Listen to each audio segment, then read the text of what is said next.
Bonsoir ou rebonsoir, nous sommes toujours avec Jean-Dominique Merchet, avec Sergei Girnov, avec Pierre de Jong, avec vous Nagai Bagayoko et avec Gallagher Fenwick. Tout s'accélère ce soir du côté de la Russie contre l'Europe, avec des déclarations, avec des actes aussi. Un décret qui est signé par Vladimir Poutine sur lequel on reviendra dans quelques instants. Et écoutez-le qui dit « Nous allons atteindre nos objectifs » et il parle là cette fois des objectifs territoriaux. Les objectifs de l'opération militaire spéciale seront atteints. Nous préférions y parvenir et éliminer les causes profondes du conflit par la voie diplomatique. Si la partie adverse et ses protecteurs étrangers refusent d'engager un dialogue substantiel, la Russie libérera ses terres historiques par des moyens militaires. La création et l'extension d'une zone tampon de sécurité seront poursuivies de manière cohérente.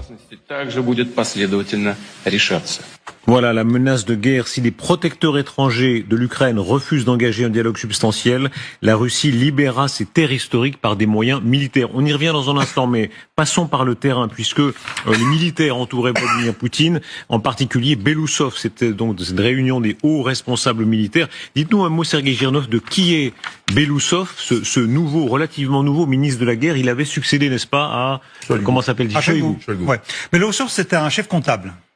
En fait, c'est quelqu'un qui est un technocrate plutôt économiste, qui est arrivé très haut dans la hiérarchie russe. Ça veut dire qu'il a été premier adjoint au Premier ministre. Mais surtout, en fait, lui, il rentre dans le cercle des filles de Poutine. Donc il y a la fille cadette de Poutine, dont d'ailleurs un des membres c'est aussi le fameux Kirill Dmitriev. Et donc en fait c'est ce qu'on appelle le cercle Tikhonova. Il y a toujours un côté famille. Hein. Rappelez-vous du côté Trump, il y a Jared Kushner, etc. Voilà, c'est ça. Et là il y a le côté la confiance passe parfois par les membres de la famille. Et donc il passe par ça. Et surtout il a été planté par Poutine pour évincer Shoigu, dont pratiquement tous les adjoints, il y en avait 4 ou 5, qui sont en prison dans l'accusation de corruption. Donc en fait, lui, c'est quelqu'un qui est très droit, il est très pieux. Mais à la folie. Ça veut dire c'est quelqu'un, bien évidemment, il était communiste avant, mais là il est devenu très très pieux, il a des icônes partout dans son bureau, il fait des prières dans son bureau, et c'est quelqu'un qui est censé mettre de l'ordre et des rouages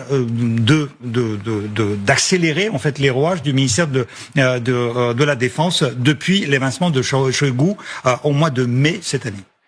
Colonel Perdion, votre regard sur cette séance, sur ces propos, sur cette façon de dire, si la diplomatie nous permet d'avoir ce qu'on